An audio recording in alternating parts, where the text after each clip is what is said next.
everybody. It's Bria Stevens from Live Laugh Law. Hey everyone, it's attorney Jas and Robinson of Jas Talks Law. And we are back with part 2 of what it is like to be a black woman in the legal profession. The next issue that we want to address is finding fellow black women within the firm, the organization, the school that you are at. So it's very important for you to identify who those fellow black women attorneys are, what have you, because as we've been discussing so far, those are the people that are going to understand where you're coming from. And being that, for example, if they're a partner at the firm, they've been there for a while, so they can be possibly your mentor or your go-to person to help you work through some things, if you will. So identify those persons. I was at, before I started law school, I joined a middle-sized firm in downtown Atlanta. And the black female partner, she was so helpful to me. We understood each other. We got each other. We would talk about work, but we would also talk about things outside of work. She would take me to lunch and just give me the inside information that I needed to know in regards to that firm. Yes, and so me being at school, I do have my group of girls that I go to ask anything about law school. And I think it's very important to have that, because it's like, honestly, it's a comfort zone and you need that no matter if you're at school or if you're at work. So that's something very important to have. It's just that the person that looks like you that you can go and talk to, because they're the ones that are going to be honest with you. Absolutely. So the next thing that we wanted to discuss was befriending your non-black classmates and coworkers. Yes, so I actually had a very good experience with befriending non-black student this past week. So we had oral arguments, as I told you all, and the person who I was going against in oral arguments was a white male. And I reached out to him, and we prepared for our oral argument 2 days in a row, and he was honestly the most helpful person.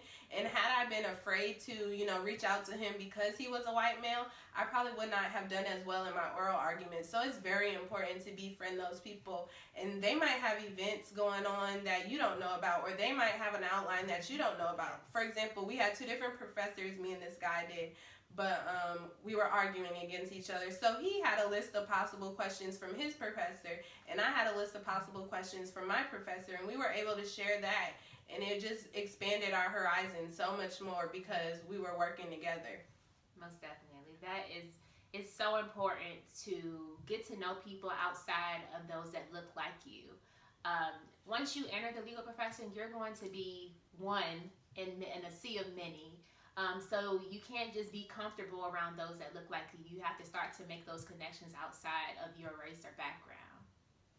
Yes, and so Jas said one in the sea of many, and that's actually the next thing that we were going to talk about, being the only one in the room. Mm-hmm.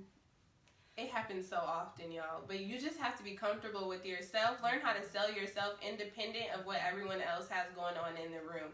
You are you, and you're in this room for a reason. Yes. So show them why you're here, why you are the only one in the room. Just make yourself stand out, because you're already standing out, but make yourself stand out in a positive way. And to add to that, you have to realize that you belong there, as she stated. But to dive into that a little further, you have to be confident. You have to walk in the room and say, hello, I'm Jas and Robinson. I'm a law school coach for Jas Talks Law. Who are you? Really be willing to walk up to someone and be confident about what you have to offer, knowing that there's something in value that they could explore. So just be confident in yourself, whether you're in the classroom, whether you're at a legal networking event, whether you're visiting law schools. So just a quick example of this. I was working with one of my students. We went to visit a law school, and when we got there, we were all excited. I was happy to show her around, what have you. And she's a very bright, bubbly, well-rounded individual. But as soon as we got inside and we met with the admissions team, her personality kind of just went out the door. Like, she became this quiet person who just seemed scared and nervous and shy. And we talked about it afterwards, and it come to find out she didn't really feel as confident in herself as she should have. And I told her, I said, listen, you have a lot to offer this school, and you have to remember that. You have to go in there and own it. You are a walking application.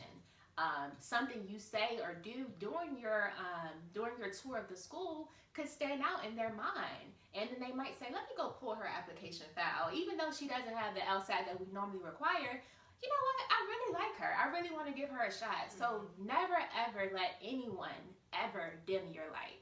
The next issue is that we want to explore is fitting in with the majority. This is something that I struggle with, you guys, to be very honest.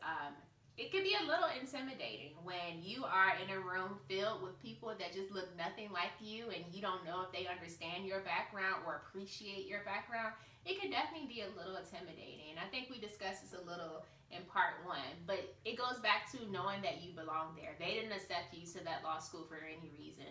You weren't invited to that networking event for any reason. It's just taking advantage of the opportunities that comes your way, even if you feel like you are in a room full of the majority and you don't know if they even like that you're there. And one thing that you can do to like help yourself fit in, or if you're worried about fitting in, is just talk about something that you know everybody likes. So I know it was like the day after the Super Bowl. We're here in Atlanta. Atlanta lost. Yep. And I was in a room with a bunch of the majority, and I was the only one in the room. So what did we talk about? We talked about the Falcons loss, and I had watched the game, so it was easy to talk to them about that. I also enjoy basketball. I'm in love with LeBron James, so most males watch basketball, so that's something easy to talk about. So just find something that will be of common interest. But don't go in there and act like you know everything about basketball and start like listing players, and then they're like, oh, this player, and then you don't know that player, or talk about a game that you didn't even watch. That's too far, because then they're gonna start to see that you don't really know this, and you're gonna end up making yourself look stand out in a bad way. Yeah, you always want to be authentic, whatever you're discussing or doing. So the next issue that we want to address is Black female attorneys being harder on us than others. So just to give a quick story of this, I've been in a situation where I was working for someone and I was directly reporting to the female attorney, and she was a Black female attorney at the firm. And I at times felt like she was harder on me or just expected more out of me than she did others. Even if we made the same mistakes, I might get a little bit more pushback than others. And obviously, like, that made me feel some type of way. It was something that I had to talk with others about. But what I didn't realize is that this Black female attorney, she was just trying to prepare me for what's ahead. I don't know if you watch Scandal, but Papa Pope, who is, who I think is all our Papa by now, he said we have to work twice as hard just to be half as good as they are. Is that how he quoted it? And I get that now. She was trying to be harder on me because she knew what was ahead. I agree. I had a similar experience when I was an intern at the Federal Judicial Center in undergrad. I was working, reporting to an attorney, and y'all, she was really, really hard on me.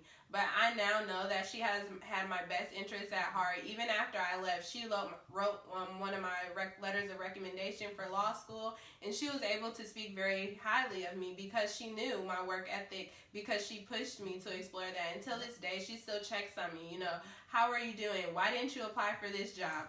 Like, what's your future looking like? And she wants to know those things, and it's because she's being hard on me, because honestly she loved me and wanted the best for me. So it's very important to make those connections, but don't feel bad when they're wanting more from you than they're wanting from others. They want more for you first. And so the next issue that we want to cover is being overly humble and just like not demanding what we're really worth.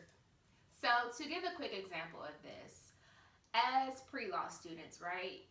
Let's say we're working so hard to get that law school acceptance letter and it finally comes. Okay, we have some people who get that law school acceptance letter and they call the school like, hey, I got my law school acceptance letter. What can y'all offer me? How much financial aid? I need more scholarship money because these schools over here are offering this.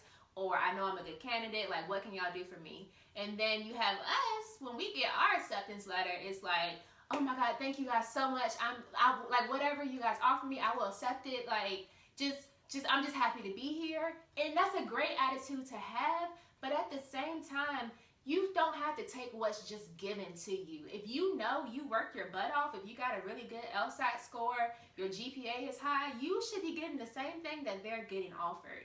And a lot of times it's just us speaking up and making a counter offer. Okay, I see you guys offered me $3,000 a year in scholarship, but I need at least $15,000 to really commit to this school. Things like that. So don't be afraid to ask for what you're worth.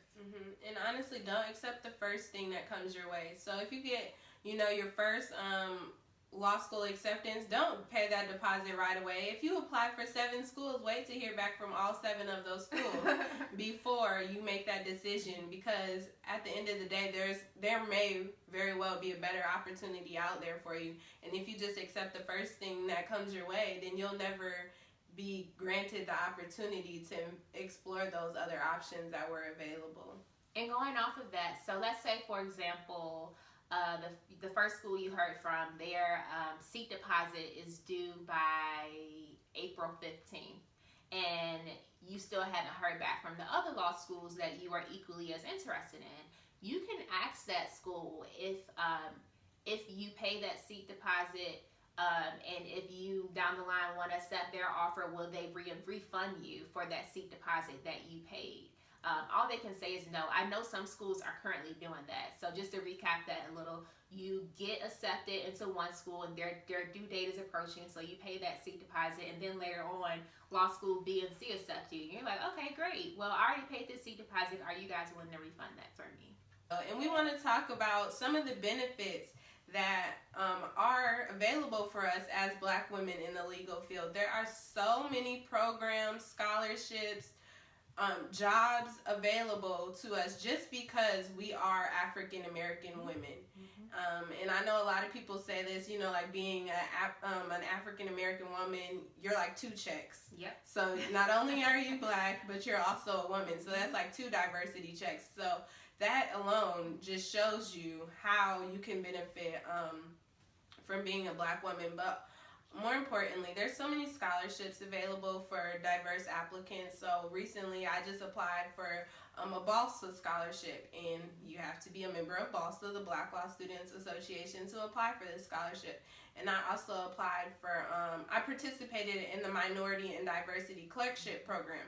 And this is how I got my summer job. So they were looking for, yes, I have a job, y'all. We got a video coming soon about that. I'm going to talk all about it. But yes, it was for minorities and diversity. So that's what they're looking for. They were looking for me. They were looking for someone, who was diverse. And so it does benefit you to be a Black woman. I promise y'all. It's hard, but there are benefits.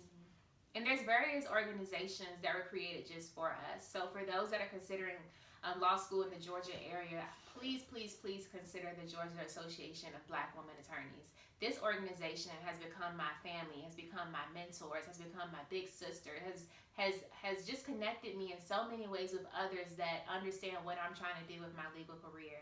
And through that organization, for example, I received the Gavawa Scholarship one year. I also am a member of the Gate City Bar Association. So I would definitely join those organizations. And when I joined Gate City, a short while later, I got the Gate City Judicial Bar Scholarship. So there's so many benefits. We have so much value to add to this legal community. So take your value and use it for what it's worth. Yes, y'all. So if you're interested in other programs, if you need help finding some minority scholarships, I know Jas got y'all. Yes, she will definitely help you. On Instagram at @livelaughLaw_. I just made a new Instagram dedicated solely to Live Laugh Law. So that's the future, the direction we're headed in for the future. Yes, and you can follow us at Jas Talks Law, JASTALKS Law, LAW. Very simple. And we are just launching our website, and we have some great things in store. So please check that out for more information about me being your law school coach, which is what you need to get through this law school admissions process. And you can even get our free law school admissions timeline by subscribing to our weekly email. So visit our website, www.jastalkslaw.com. And part 2 is coming soon. Thanks, y'all. Bye.